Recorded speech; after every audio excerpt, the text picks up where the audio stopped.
Tuan-tuan, mengaji, biar faham, pegang elok-elok. Percaya cakap saya. Percaya cakap saya. Tak payah jauh lah. Lagi 10 tahun ke depan, kalau kita masih hidup, ilmu ni dah tak ada.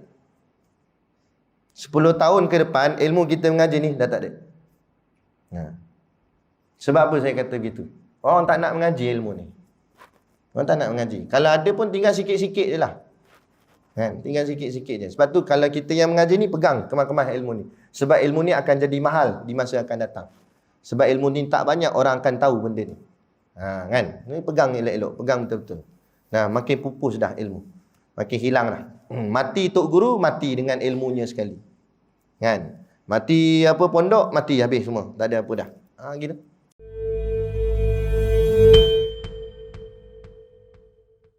Assalamualaikum warahmatullahi wabarakatuh.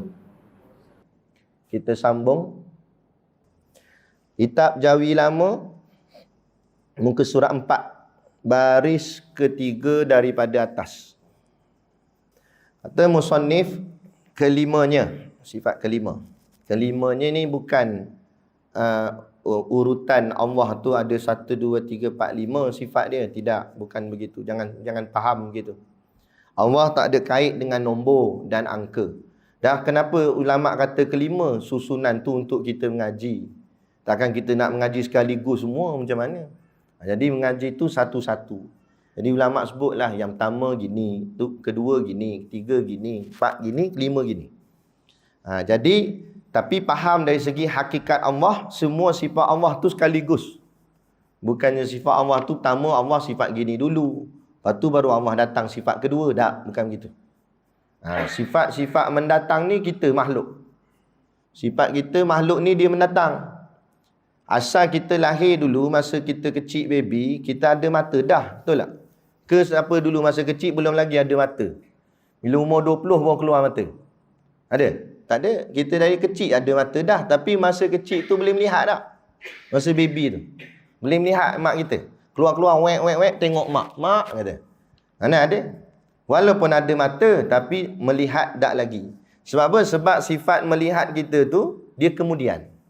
Dia tak sekaligus. Dia datang kemudian. Mula-mula tak ada, batu dia baru ada. Itu sifat kita makhluk. Itu lemahnya kita ni. Kan? Allah tak macam tu. Allah bukan macam kita. Baik. Jadi kita ada bahagian, untuk kita nak bahagian nak mengaji, maka ikut urutan.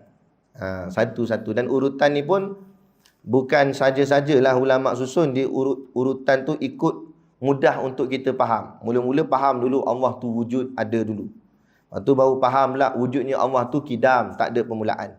Wujudnya Allah tu baqa', tak ada pengakhiran. Lepas tu dah berapa dah? 4. Kita mengaji wujudnya Allah Ta'ala itu mukhalafah, tak sama dengan makhluk. Dan yang kelima kita nak mengaji ni, wujudnya Allah Ta'ala tu qiyamuhu binafsihi. Wujudnya Allah Ta'ala itu berdiri dengan sendirinya. Cuma persoalannya apa maksud berdiri dengan sendirinya tu? Baik. Macam biasa untuk memahami sifat 20 sifat Allah, maka kita kena membawa 5 perkara. 5 poin. Perkara atau poin yang pertama ialah namanya. Nama sifat tersebut. Apakah nama sifat ini? Nama dia qiyamuhu binafsihi.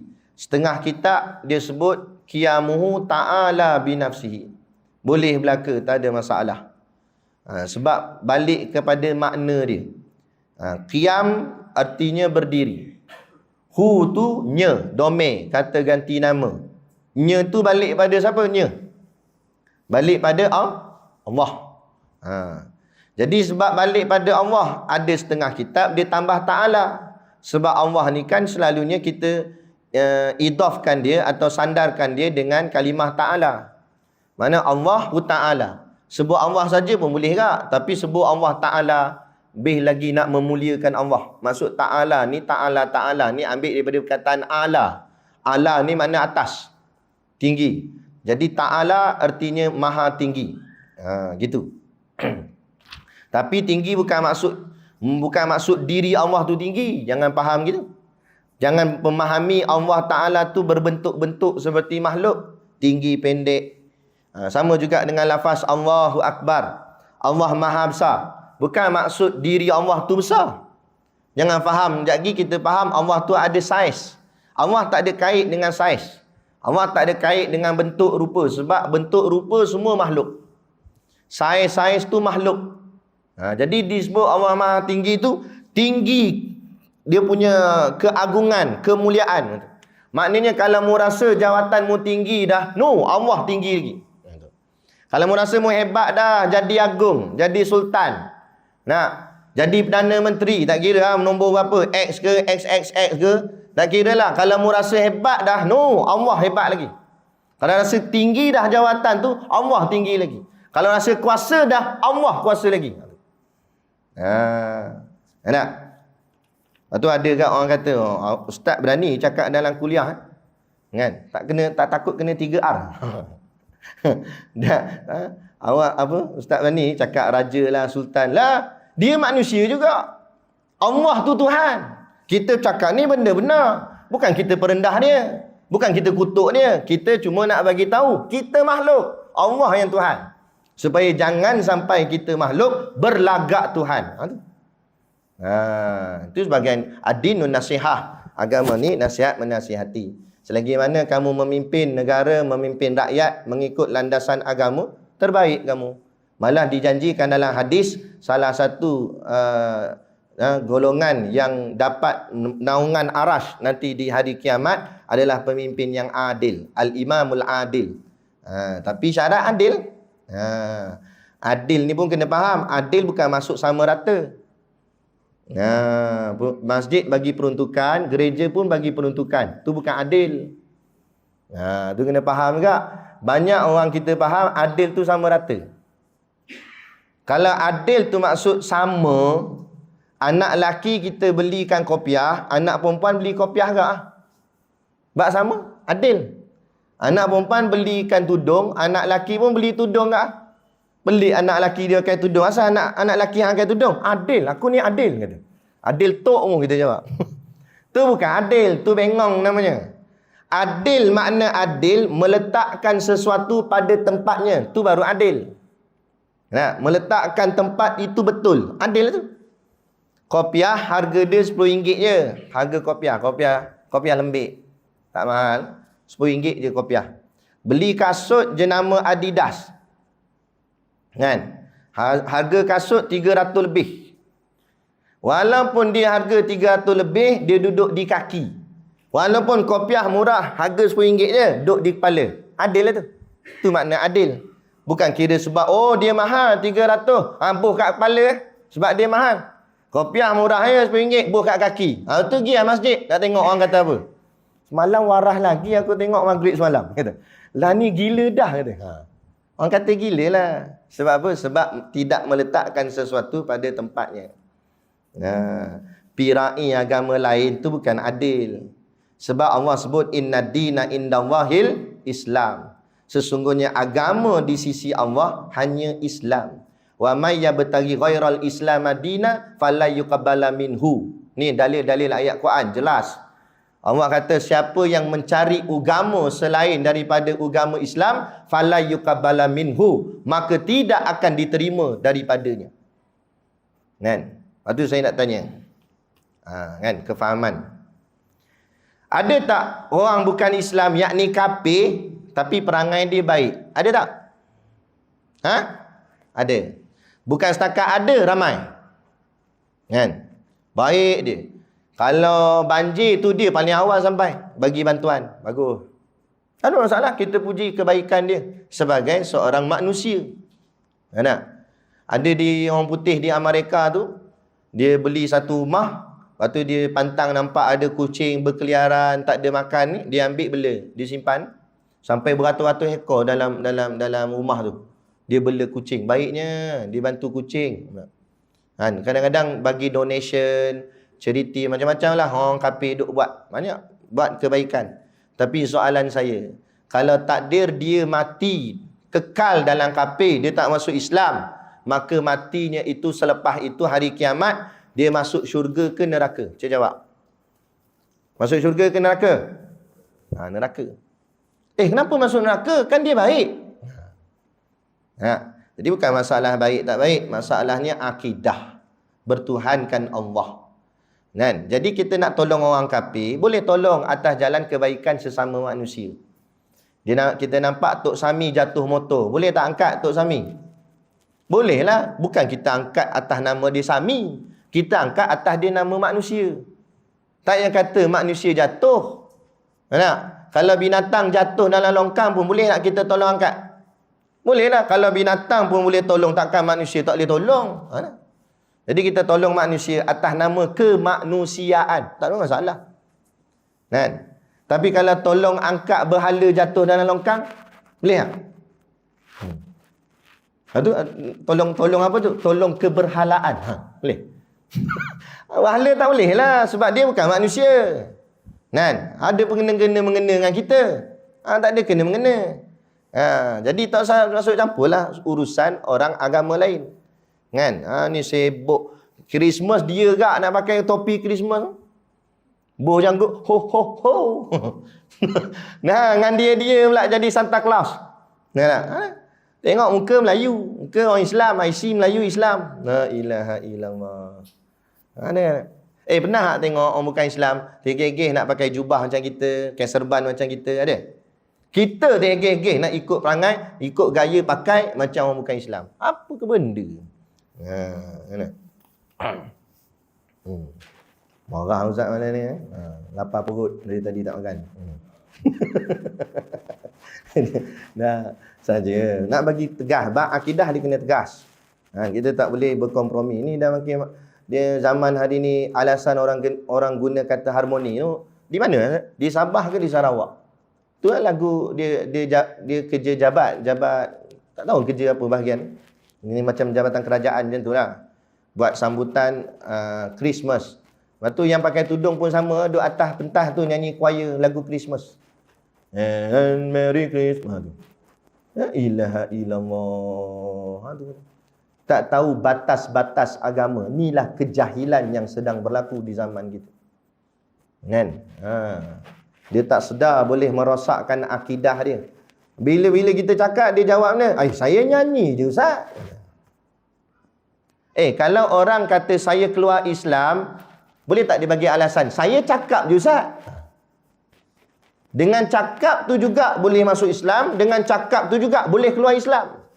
Jadi jangan kata saya nyanyi je Ustaz. Dengan nyanyi tu boleh masuk Islam, dengan nyanyi juga boleh keluar Islam. Jaga-jaga. Kan? Jangan bagi alasan saya nyanyi je, saya itu je, saya ini je. Sampai ulama dulu bahas lagi dahsyat. Ada satu perayaan zaman dulu dia suka bagi makanan. Makanan tu berupa telur. Perayaan agama orang lain lah, agama kafir. Dia bagi telur dekat orang. Sehingga ulama fatwa, siapa orang Islam yang bagi telur juga seolah-olah sama macam perbuatan orang kafir bagi telur masa perayaan dia, maka jadi kafir dia. Padahal bagi telur je. Ulama tegas. Man tashabbaha biqaumin fahuwa minhum. Siapa menyerupai satu kaum, maka dia datang daripada kaum tersebut. Kamu menyerupai Yahudi, jadi Yahudi kamu. Kamu menyerupai Kristian, Kristian kamu. Kamu menyerupai Hindu, Hindu kamu. Menyerupai Buddha, Buddha kamu. Betul kena adalah jaga-jaga batas-batas dia. Jangan pakai ikut hentam aja. Satu pentingnya ilmu, kena mengaji. Ni tak nak mengaji. Dah tak nak mengaji, orang tegur, dia marah pula, bantai balik. Gitu. Kan? Lepas tu dia kata, tak usah sibuk lah. Kami suka hati kami nak buat apa. Masalah kena sibuk lah. Sebab kalau tak sibuk, nanti bala turun. Bila bala turun, bukan rumah hang je kena. Rumah aku pun kena. Rumah ustaz-ustaz pun kena. Rumah ulama' pun kena. Sebab tu ulama' bersuara. Sebab bila bala Allah turun semua. Kan? Sebab tu ulama' kena bercakap. Tok guru kena bercakap. Ustaz kena bercakap. Bukan sibuk nak sangat jaga tepi kain orang. Tak. Tapi masalah bala. Kamu buat begini ni mengundang bala Allah. Bila bala Allah turun, semua kena. Rumah Tok Imam kena. Rumah Tok Bilal kena. Kalau contoh banjir datang. Ke banjir ngelak rumah Tok Imam. Rumah Tok Imam banjir pun kena. Tak. Sama naik air. Nak? Gitu. Lepas tu kena cakap. Malah nak diugut pula kepada mereka yang alim. Kalau mendiamkan kemungkaran, maka jadilah dia syaitan bisu. Asakitu anil haq, syaitan akras. Antum mau mengaji. Tuan-tuan orang mengaji dah. Tiba-tiba tuan-tuan nampak ada orang buat tak betul, tuan-tuan diam. Tuan-tuan jadi syaitan bisu.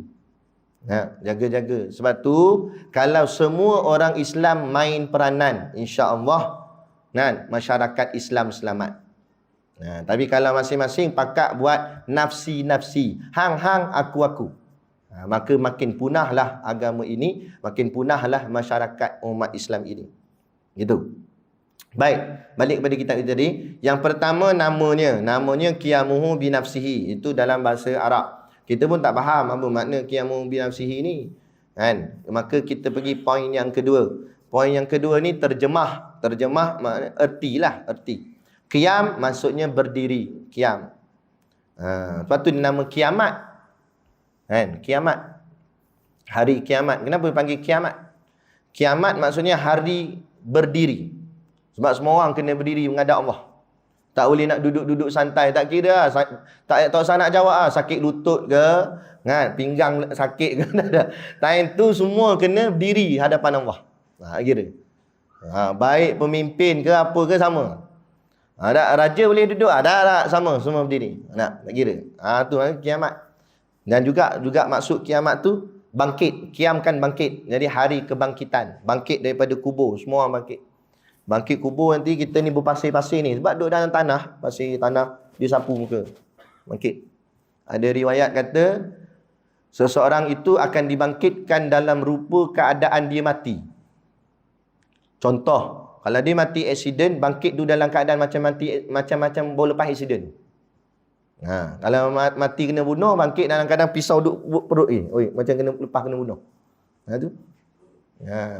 Suatu orang yang betul-betul beriman, bertakwa, dia cita-cita nak mati syahid supaya bangkit ni dalam keadaan tengah pegang pedang. Bangkit sebagai seorang yang syahid. Tu. Kalau mati sebab makan, tu jekik tulang, bangkit mi ada lagi kat mulut. Ada. Kalau mati tengah kuliah boleh tahan. Bangkit tengah pegang kitab. Mati dulu ngaji. Mati sebab tengok raja lawak tengah tergelak, mati. Bangkit ke gitu. La ilaha illallah. Tu. Sungguh ni. Baik.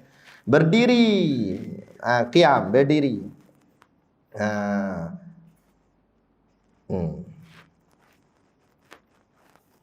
Qiyamuhu hu tu nya. Domainnya. Nya tu balik kepada Allah. Qiyamuhu berdirinya. Nya siapa? Nya Allah. Tu kata berdiri Allah Ta'ala. Ta'ala tu tambahan lah. Nak memuliakan Allah. Dengan. Bi tu dengan. Nafsi diri. Nafsun diri. Nya. Nya balik. Nya mana? Nya balik pada Allah balik. Maknanya berdirinya Allah Ta'ala dengan sendirinya Allah Ta'ala. Macam tu. Berdiri Allah dengan sendirinya Allah.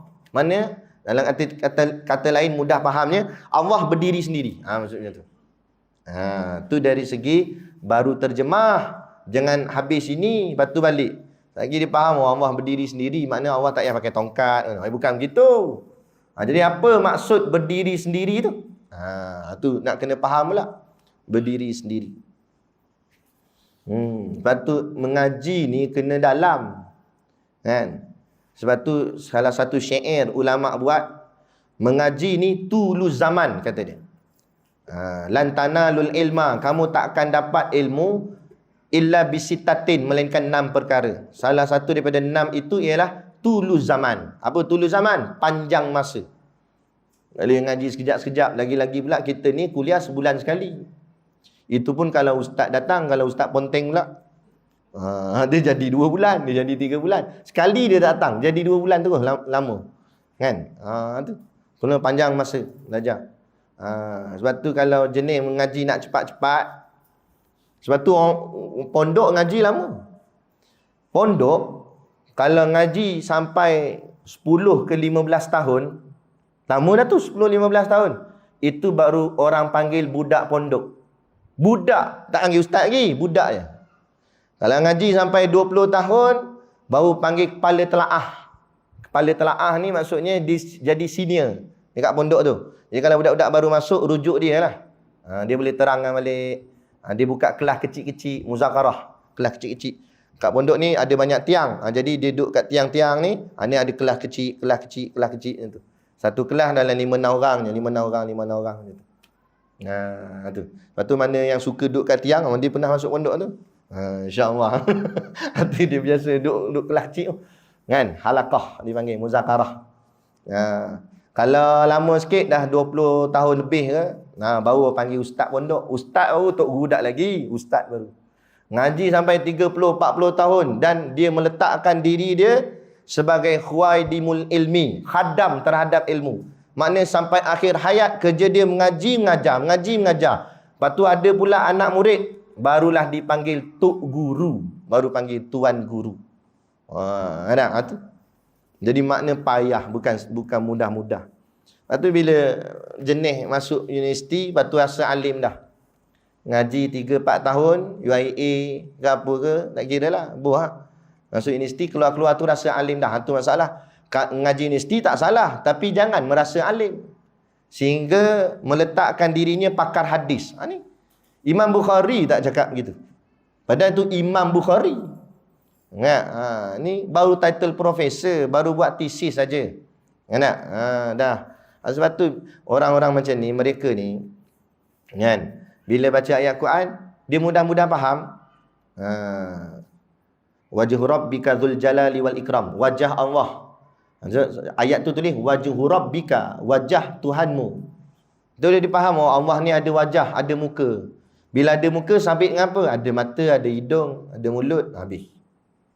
Itu mujassimah, menjisimkan Allah, merupa-rupakan Allah. Jadi macam orang kafir merupa-rupakan Tuhan dalam bentuk berhala. Nampak? Itu bahaya macam tu. Kan? Yadullahi fawqa aydihim, tangan Allah di atas tangan mereka. Tu Allah sebut yadullah, tangan Allah, dia pun bahas, Allah ada tangan. Lagi jam. Ar-Rahmanu ala arsy istawa tu. Ar-Rahman yakni Allah ala atas arsy, arash, istawa duduk. Allah duduk di atas arash. Jam. Bukan mudah-mudah baca, begitu faham. Tak, sebab tu ulama kaji berpuluh-puluh tahun mengaji. Apa maksud ayat ni? Bukan ngaji sekejap-sekejap. Kan? Macam ni lah kita mengaji. Apa maksud berdirinya Allah Ta'ala dengan sendirinya? Kita pun faham, Allah mula-mula duduk, lepas tu dia bangun berdiri. Bukan gitu. Kalau faham gitu, habis. Kan? Jadi kita tengok apa makna dia. Poin yang ketiga. Bermula maknanya mana? Qiyamuhu binafsihi tu. Iaitu, sebelum kita pergi jauh, saya betul siap-siap dulu. Sebab takut pening ni. Saya betul siap-siap. Makna bagi sifat qiyamuhu binafsihi ni, maknanya ada dua. Makna dia ada dua. Kalau sifat-sifat lain, makna dia satu je. Tapi bagi qiyamuhu binafsihi ni, dia istimewa sikit. Makna dia tu ada dua. Nanti saya tunjuk makna dua tu. Kita baca dulu. Bermula maknanya, yang ni makna yang pertama. Iaitu dia kata, tiada berkehendak kepada zat. Tiada berkehendak kepada zat. Itu makna qiyamuhu binafsihi yang pertama. Makna yang pertama. Tiada berkehendak ia, yakni Allah. Ia tu Allah. Tiada berkehendak ia Allah kepada zat. Tiada berkehendak ni maknanya tiada berhajat.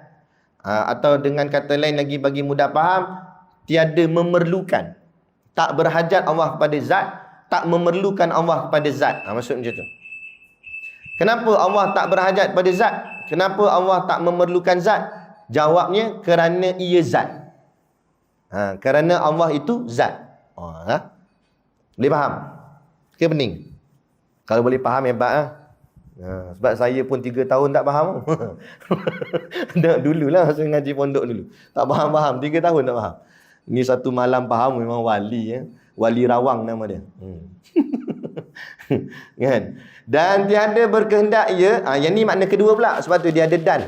Ada dan situ. Dan tiada berkehendak ia kepada yang menjadi akan dia. Makna yang kedua pula. Maksud qiyamuhu binafsihi itu, maknanya maksud Allah berdiri sendiri tu, makna Allah tak berkehendak kepada yang menjadi akan dia. Tak berkehendak tu maksud tak berhajat lah, atau tak memerlukan. Allah tak memerlukan siapa-siapa untuk jadikan dia. Macam tu. Jadi ada dua situ. Satu, Allah tak memerlukan zat sebab Allah zat. Makna kedua pula, Allah tak memerlukan siapa-siapa untuk jadikan dia. Jawabnya kenapa? Kerana ia qadim. Sebab Allah tu qadim. Okey, masih lagi tak berapa nak faham kalau begini ni. Jadi kita hurai satu-satu pula. Cuma saya bagi nampak dulu, dia ada dua. Sekarang asingkan dua ni. Jangan sekaligus pening. Ambil satu dulu. Yang pertama dulu, kita nak bahas apa maksud tiada berkehendak ia kepada zat kerana ia zat. Okey, nak faham itu dulu. Ayat tu, apa maksud dia? Okey, baik. Setiap sesuatu ni, kita semua ni, dia ada zat dan ada sifat. Lagi-lagi Allah lah. Allah ada zat dan ada sifat. Tapi hati-hati. Jangan sampai kita faham Allah tu terbahagi dua. Tidak. Allah tak boleh dibahagi-bahagi. Kalau Allah boleh dibagi-bagi, lemahlah Allah. Maksudnya Allah pun boleh pecah dua tak? Allah tak boleh dibagi-bagi. Cuma dari segi ilmu kita mengaji, maka kita kena pegang bahawa Allah itu ada zatnya dan ada sifatnya. Macam tu. Ada zat dan ada sifat. Macam tu. Okey. Apa tu zat dan apa tu sifat? Kita kena kenal pula satu-satu. Apa maksud zat? Zat artinya yang berdiri sendiri. Itu maksud zat. Dia tak perlukan siapa-siapa, dia boleh diri sendiri. Itu panggil zat. Diri sesuatu. Dia boleh berdiri dengan sendiri. Saya bagi satu contoh. Ini botol air. Ini diri bagi botol air. Diri itu dalam bahasa tauhid dipanggil zat. Ini zat botol air. Maka zat botol air ni atau diri botol air ni, dia tak perlukan siapa-siapa. Dia boleh diri dia sendiri je. Dia nak duduk sini boleh, nak duduk sini boleh, nak duduk sini sekati dia lah. Dia tak perlu nak sandar pada siapa-siapa. Ikut dia, dia nak duduk tak mana pun. Lepas tu kita golek dia, boleh golek kat mana-mana pun. Itu makna zat. Yang kedua sifat. Sifat ni pula maksud dia sesuatu yang mesti berdiri pada zat. Dia tak boleh berdiri sendiri. Sifat dia tak boleh berdiri sendiri. Sifat dia mesti berdiri pada zat. Itu dia punya hukum, punya makna. Sifat mesti berdiri pada zat. Saya beri contoh lagi. Ni jubah saya. Jubah ni diri dia. Diri jubah. Diri jubah ni. Lagi satu nak mudah faham lagi. Zat ni sesuatu yang kita boleh pegang. Macam jubah ni kita boleh pegang dia. Pegang jubah. Jadi jubah ni zat ni diri dia. Sifat jubah ni apa? Salah satu daripada sifat jubah ni adalah warna dia. Warna dia apa? Kalau dia jawab dia sambung teh, memang 2 kali Jumaat lagi. Saja nak teh je kan. Hitam lah, warna dia hitam. Jadi hitam tu sifat. Jadi maksud tadi saya sebut tadi, sifat dia tak boleh diri sendiri, hitam tu tak boleh diri sendiri. Jadi sifat tu mesti diri pada zat. Jadi sifat warna hitam tu mesti duduk pada jubah ni. Dia tak boleh berpisah. Boleh tak saya keluarkan sifat hitam ni daripada jubah? Mana boleh? Kalau buat keluar ni jubah jadi apa pula? Tak boleh. Luntur warna tu itu luntur. Ini nak cerita warna dia tu mesti duduk di sini. Mesti duduk di jubah ni. Itu sifat dia. Lagi sifat jubah ni apa? Lembut. Lembut tu duduk pada zat jubah. Lembut tu tak boleh duduk sendiri. Tuan-tuan, saya nak keluarkan sifat lembut daripada jubah saya. Saya pun tarik. Ini lembut. Mana? Boleh buat macam tu? Mana boleh. Lembut tu duduk di sini. Lembut tu tak boleh berpisah. Dia kena duduk dengan zat. Warna tu kena duduk dengan zat. Lembut tu kena duduk dengan zat. Macam tu. Zatnya, zat jubah ni. Itu sifat nama dia. Dan sifat dia tak boleh dipegang. Tapi sifat dia boleh dirasai. Pegang lain, rasa lain. Sifat tak boleh dipegang. Ada boleh pegang hitam, tak boleh. Boleh pegang putih, tak boleh. Sebab tu orang kalau minta sesuatu dia sebut dengan panggilan zat. Kalau tak faham baru dia dikuatkan dengan sifat. Contoh, ambil jubah aku kata suami kat bini. Bini pun tanya, jubah yang mana satu? Jubah putih lah kata. Okey, baru faham. Tapi kalau suami dia terus sebut sifat, jadi macam mana? Ambil putih kata. Kebetulan jiran sebelah janda nama putih. Memang kena baling dengan periuk-periuk. Kan? Apa dia? Dia kata. Kan? Jadi orang tak sebut dengan panggilan sifat, orang sebut dengan panggilan zat. Sebab tu orang panggil nama seseorang, dia panggil nama. Nama tu bagi diri orang tu, zat orang tu. Mat, kata. Kena. Contoh kalau ada dua mat, barulah fikir mat apa? Mat pendek ke mat panjang? Contoh. Pendek panjang tu sifat dia. Contoh. Kena. Gitu. Tentang mana tadi? Mat punya selalu lupa dah. Zat sifat. Zat sifat tadi. Okey, jadi itu beza dia zat dengan sifat. Contoh lagi kalau nak lagi mudah faham, lagi boleh faham, kita ambil contoh gula. Gula ni senang nak faham. Gula yang kita buat dalam air kita tu, dalam makanan ke apa kan, gula tu. Gula dekat kedai tu.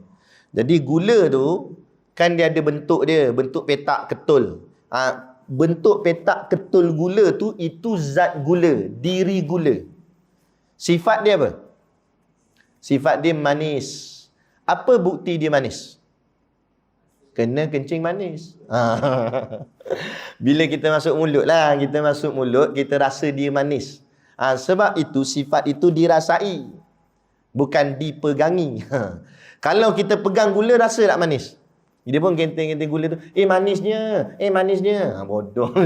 Mana boleh manis dengan pegang itu? Masuk mulut, baru rasa manis. Dan manis tu tak boleh ditunjuk. Sifat ni tak boleh ditunjuk. Tak boleh ditunjuk tu maksudnya kita tahu dia ada, tapi kita tak boleh nak tunjuk kat mana dia. Mana manis dalam gula? Kat tengahnya ke? Kanan ke? Kiri ke? Depan ke? Belakang ke? Macam cerita P. Ramlee tu kan? Kan? Atas ke? Bawah ke? Mana? Tak ada. Macam contoh tadi, jubah ni tadi, sifat dia hitam. Tunjuk mana hitam? Tunjuk sini, sini pun hitam tak? Begitu. Nampak? Lembut. Dia nak tunjuk lembut. Tak boleh. Yang boleh tunjuk jubah tu. Tu jubah. Ni jubah. Tu gula. Tu gula. Dia nampak? Boleh faham. Jadi nak bagi beza ni, zat dan sifat. Zat dan sifat. Bagi kita main, sebab dalam ilmu akidah, ilmu tauhid, zat sifat ni selalu akan diulang-ulang dalam kitab tauhid. Bagi kita faham betul zat tu apa, sifat tu apa. Okey. Cumanya advance sikit, saya tambah sikit bagi lagi takkit, lagi faham. Untuk Allah kita guna perkataan zat dan sifat. Tapi untuk makhluk, ulama dia nak bagi beza, tak nak bagi nampak sama. Maka ulama menamakan bagi makhluk dia tak panggil zat, dia panggil jirim. Tapi untuk kita faham, jirim tu zat lah. Boleh faham? Cuma namanya ulama bezakan, zat untuk Allah, jirim untuk makhluk. Okey? Tapi untuk kita faham makna, samalah tu makna diri. Jirim tu diri juga, tapi diri makhluk. Zat tu diri Allah. Sifat untuk Allah. Jadi bila sebut sifat ni sifat Allah. Ada pun kalau sifat makhluk, kita panggil ada sifat makhluk, tapi sebutannya orang ulama tak sebut sifat makhluk, orang ulama sebut arad. Arad tu maksudnya sifat bagi makhluk. Ain ra dha, arad nama dia. Arad tu sifat bagi makhluk. Nanti kita akan jumpa perkataan-perkataan tu dalam pengajian kita lah. Sebab tu kita kena kenal. Sebab tu sebenarnya ilmu tauhid ni pada saya lah. Ilmu tauhid ni yang asas lah, bukan yang dalam-dalam. Kalau yang asas, sebenarnya dia taklah susah sangat. Dia taklah susah sangat. Yang jadi susah tu sebab perkataan-perkataan yang diguna pakai. Istilah kita panggil terminologi, term-term yang diguna pakai dalam perbahasan ilmu tauhid ni. Sebab itu untuk memahami ilmu tauhid, kita kena faham dulu term-term yang diguna pakai tu.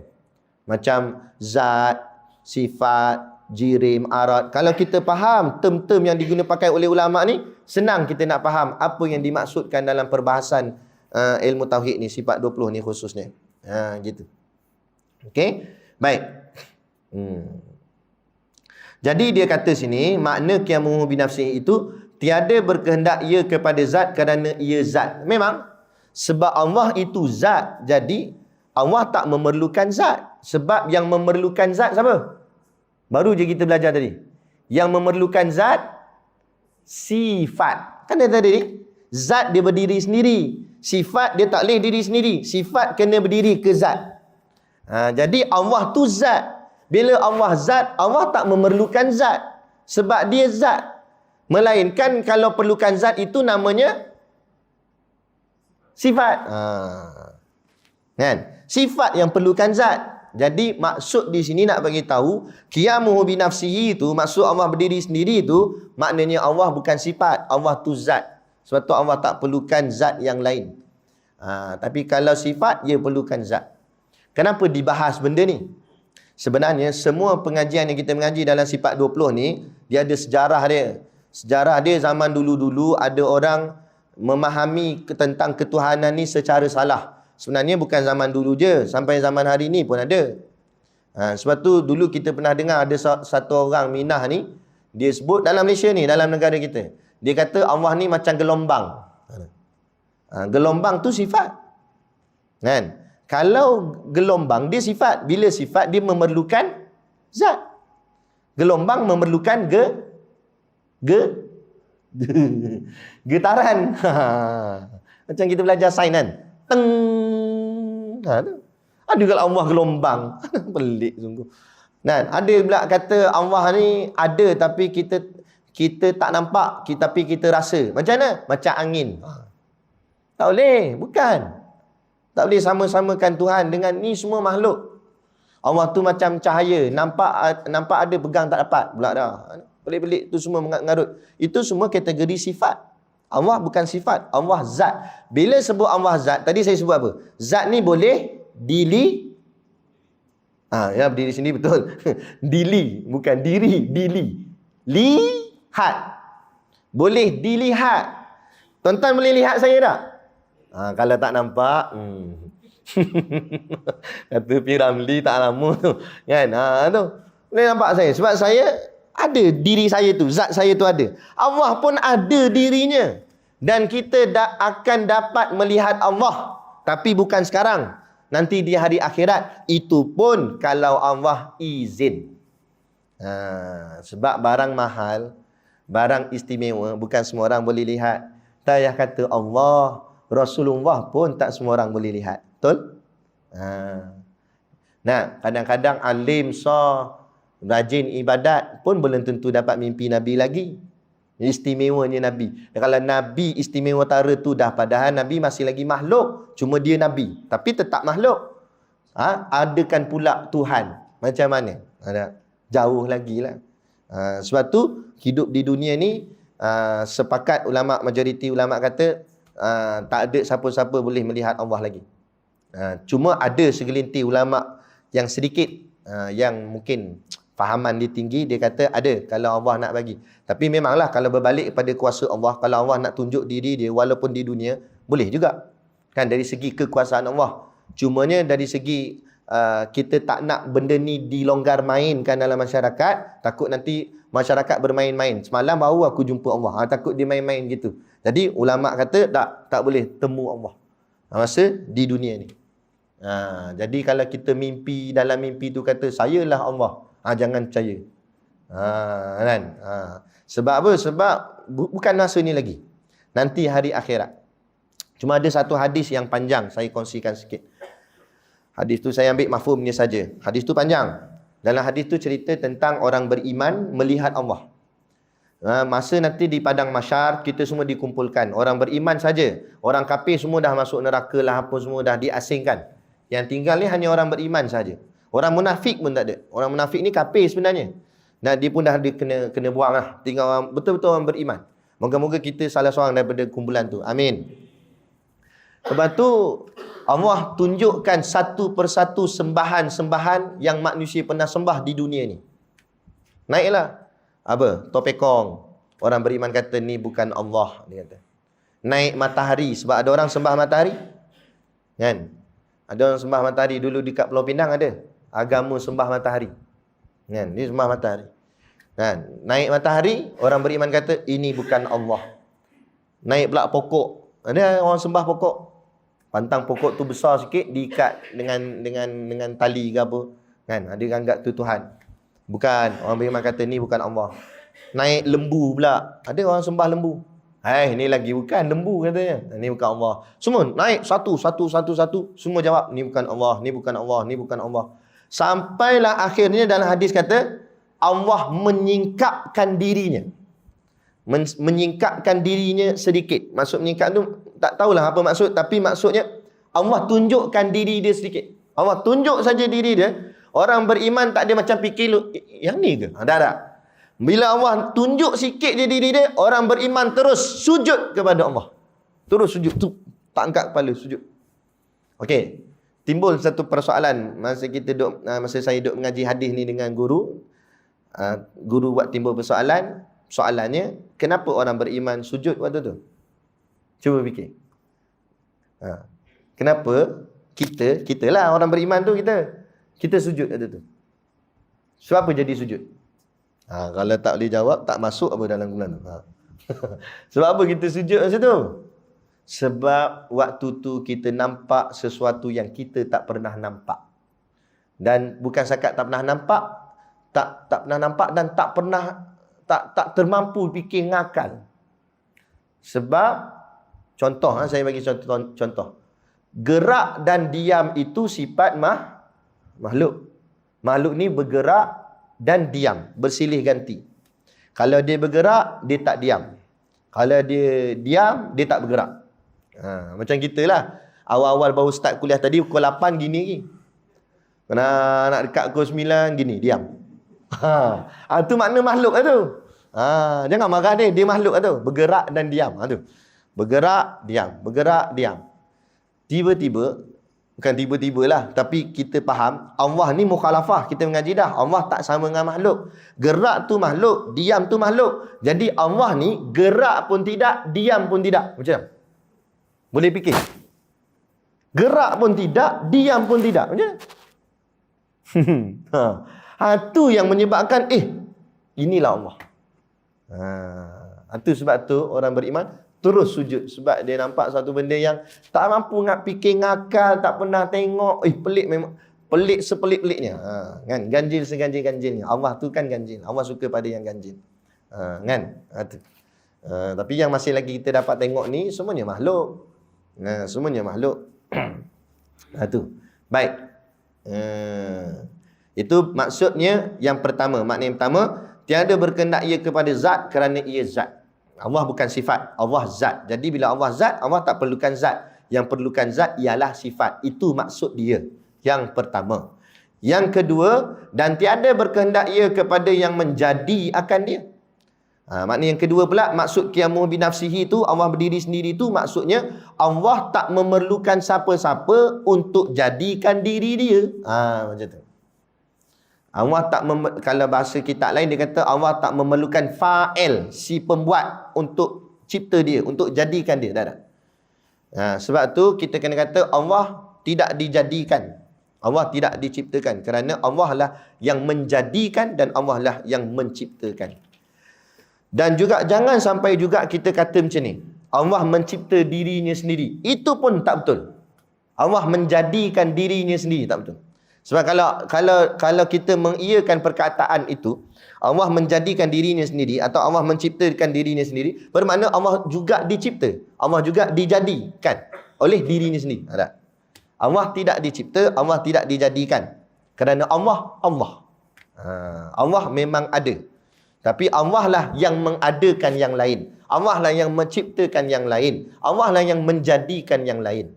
Adapun Allah. Bukan dijadikan, bukan diciptakan. Sebab tu itu maksud qiyamuh binafsihi. Allah tak berkehendak dan tak berhajat, tak memerlukan kepada yang menjadi akan dirinya, akan dia. Kerana apa? Kerana ia qadim. Qadim ni kita belajar dah pada sifat yang kedua hari tu. Namanya qidam. Qadim tu pelaku sifat, pemilik sifat. Sifatnya qidam. Yang memiliki sifat qidam dipanggil qadim. Itu tu. Jadi Allah tu qadim. Maksud Allah qadim, Allah memiliki sifat qidam. Apa maksud qidam? Tak ada permulaan. Allah tak ada permulaan. Allah tak bermula dengan kosong, betul Allah baru ada. Tak. Allah tak ada mula-mula, Allah dulu pun tak ada, betul Allah baru ada. Tak. Gitu. Gitu. Okey, boleh? Sikit lah teka-teki. Yang teka-teki pula. Kan? Sebelum kita semua ni, makhluk semua ni, sebelum semua makhluk ni, semua alam ni, kita semua, sebelum dicipta Allah, sebelum dijadikan Allah, kita di mana? Tengok tak dia jawab tu. Sebelum kita semua ni ada, sebelum kita semua ni diciptakan, sebelum kita semua dijadikan, kita di mana? Saya boleh jawab, kita bagi hadiah. Roh pun dijadikan. Roh pun makhluk, dia diciptakan. Okey, sebelum roh tu diciptakan, di mana dia? Roh tu di mana? Siapa boleh jawab? Kita masukkan dia dalam TV ni. Biar dia popular kat nanti. Kan? Lambat lah. Tunggu subuh tak habis nanti. Kan? Iaitu kita berada di dalam ilmunya Allah. Maksudnya dalam ilmu Allah, dalam apa yang Allah tahu dah nak cipta kita ni. Nak cipta Syakir, nak cipta Mamat, nak cipta lembu, nak cipta PMX, nak cipta semua. Dalam ilmu Allah dah. Benda yang berlaku ni bukannya tak sengaja berlaku. Semua berlaku ni dalam ilmu Allah belaka. Allah plan siap dah. Kan? Siapa jadi Perdana Menteri ke-10, siapa jadi Perdana Menteri ke-11. Kan? SD cukup tak cukup, Agung lulus tak lulus, semua Allah tahu dah. Kita je semua suspend. Macam mana? Macam mana? Kita. Allah tahu belaka dah. Allah tahu dah bila nak kiamat. Allah tahu Dajjal nak keluar bila. Semua Allah tahu. Semua dalam ilmu Allah. Sebab tu benda yang belum berlaku, memang dia tak ada lagi kat depan kita kan. Tapi ada dalam ilmu Allah. Ada. Boleh faham? Boleh Baik. Itu bertambahlah ilmu kita, kefahaman kita. Nak menunjukkan Allah semua segala benda Allah tahu. Kita apa tak tahu. Jadi jangan berlagak tahu. Gitu. Baik, selesai poin yang ketiga, iaitu maknanya. Makna dah selesai. Itulah makna qiyamu binafsi. Jadi jangan Syekh Wan Ahmad bin Muhammad Zain Al-Fatani dalam kitabnya Fadilatul Faraid, dia menegurlah bila orang membahaskan qiyamu binafsi ini, ada setengah tu dibahas secara salah.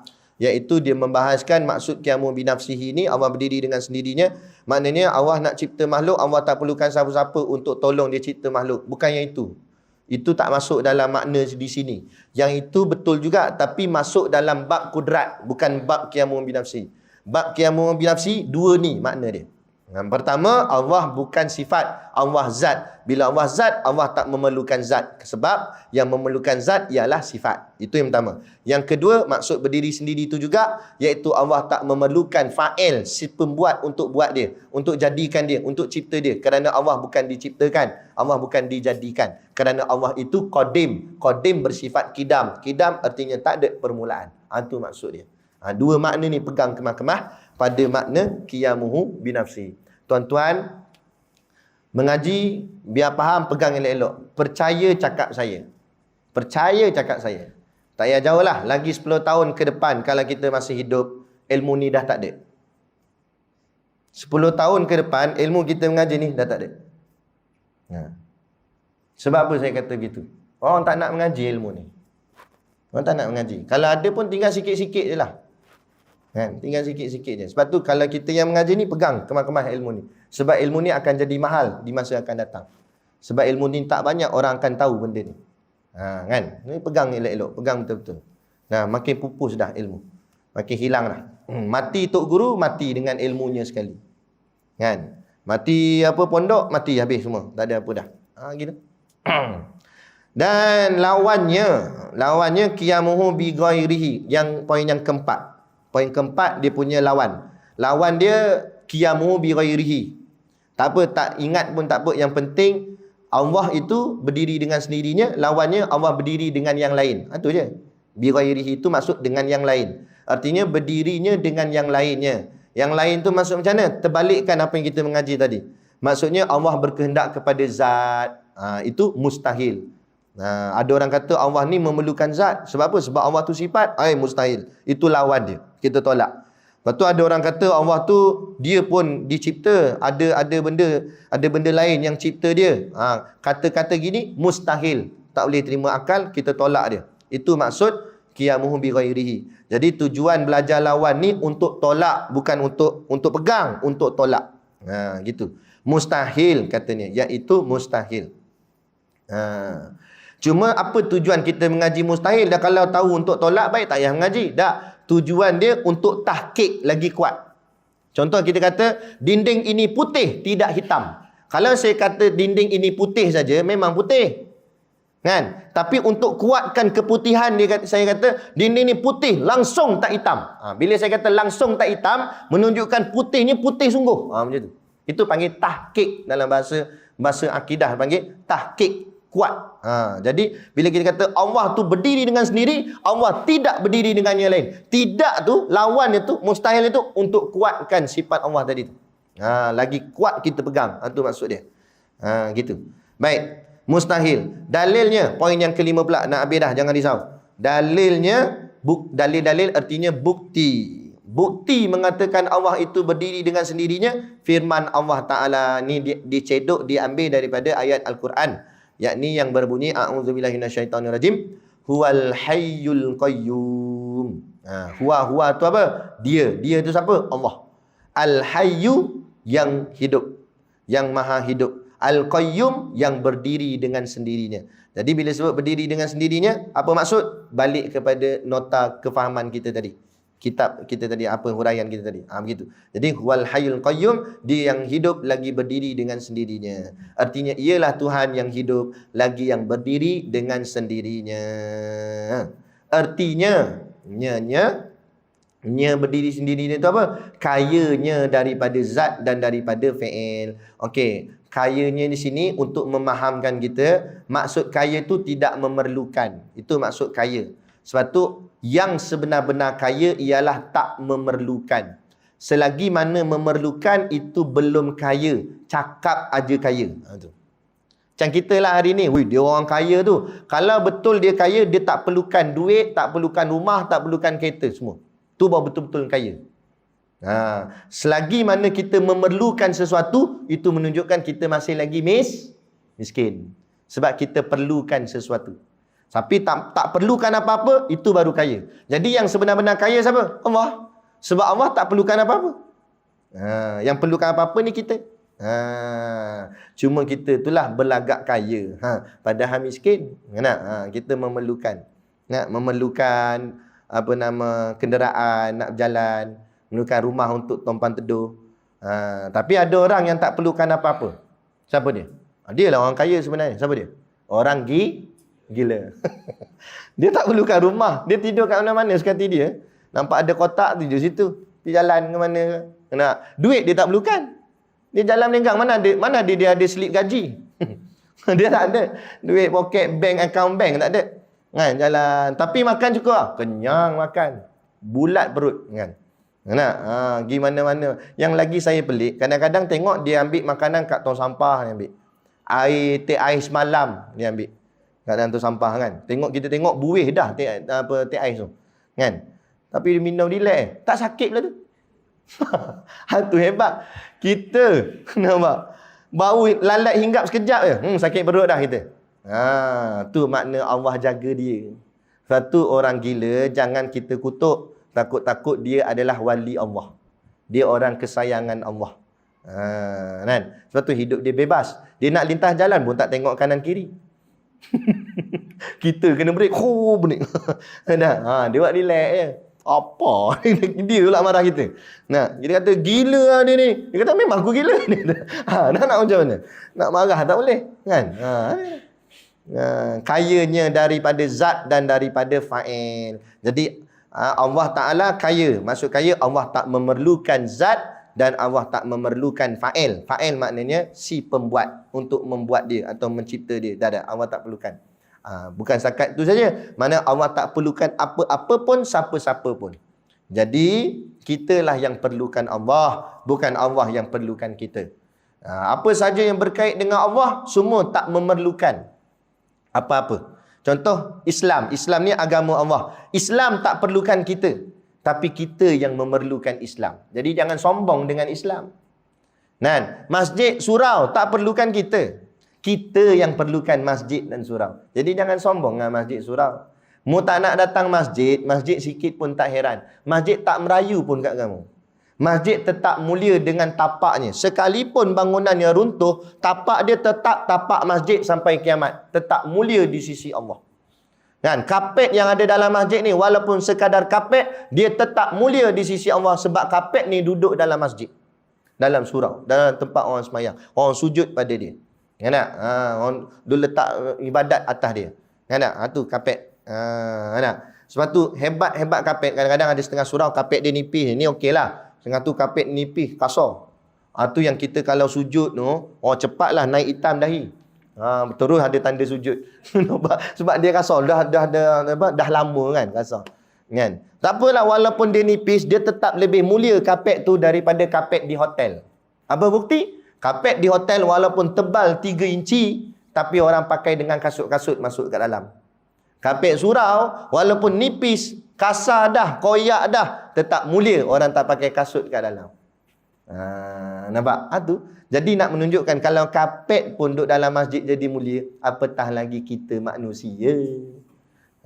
Jadi kita dekatkanlah diri kita dengan Allah, maka kita akan dimuliakan Allah. Jangan ingat Allah perlukan kita, kitalah yang perlukan Allah. Insya Allah. Kalau dah insya macam tu maknanya dah habis.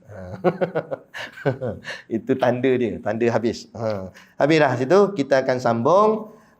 Kuliah akan datang jika diizinkan Allah, kita bertemu lagi, iaitu ke-6-nya. Ke-6-nya wahdaniyah. Tandalah wahdaniyah pula kan kelima lagi bila nak khatam gini. Lepas ni wahdaniyah pula yang ke-6. InsyaAllah. Jadi cukup sekadar tu pada malam ini yang dapat saya kongsi dan sampaikan. Moga-moga memberi manfaat kepada kita bersama. Kalau tak banyak, sikit pun jadilah, insyaAllah. Jadi cukup sekadar itu. Wabillahi taufiq wal hidayah. Assalamualaikum warahmatullahi wabarakatuh. A'udzu billahi minasyaitonir rajim. Bismillahirrahmanirrahim. Alhamdulillahirabbil alamin. Wassalatu wassalamu ala asyrafil anbiya'i wal mursalin wa ala alihi wa sahbihi ajmain. Allahumma taqabbal minna salatana wa du'aana innaka antas samiul alim wa tub alaina innaka antat tawwabur rahim. Allahumma ja'al dinana dinan nabi Muhammadin sallallahu alaihi wasallam wa islamana islamal muslimin wa imanana imanal mu'minin wa salatana salatal khashiin wa a'malana a'malas salihin wa niyatana niyatal mukhlisin wa dhunubana ya Allah dhunubal mustaghfirin wa hayatana hayatal ulama wa mautana bimauti syuhada wa dikinal jannata ma'al anbiya'i alaihimus salatu wassalam. Rabbana atina fid dunya hasanah wa fil akhirati hasanah wa qina azabannar wa qina azabannar wa qina azabannar. Wa sallallahu ala khairi khalqihi sayyidina Muhammad wa ala alihi wa sahbihi wa sallam. Subhana rabbika rabbil izzati amma yasifun wa salamun alal mursalin walhamdulillahi rabbil alamin. Amin ya rabbal alamin. Taqabbalallahu minna wa minkum. Takbir.